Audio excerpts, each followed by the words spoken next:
Alors nous allons maintenant aborder l'évolution historique de la chaussure. Alors la première cellule ici est consacrée à l'Antiquité. Alors, dans l'Antiquité, il y a 3 types de chaussures qui apparaissent. C'est le soulier, la sandale et la botte. Et ce sont des chaussures que l'on porte encore aujourd'hui.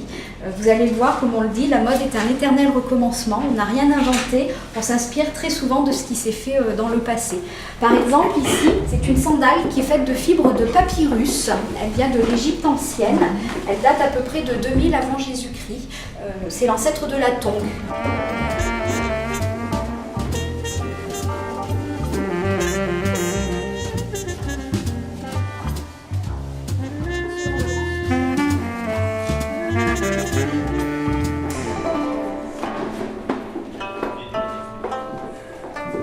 Alors en Chine, il y a une pratique très particulière qui est la pratique des pieds mutilés. On raconte qu'en 1100 avant Jésus-Christ, il y aurait une impératrice qui s'appelait Taki. Elle serait née avec un pied beau, c'est-à-dire un pied complètement déformé. Elle aurait très mal accepté cette infirmité, ce qu'on peut comprendre.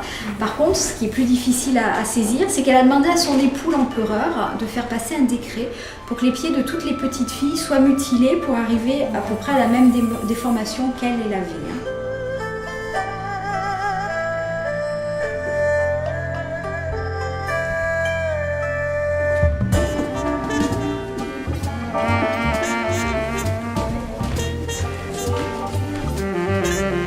Je trouve que c'est une visite qui est très intéressante parce que déjà le lieu est magnifique.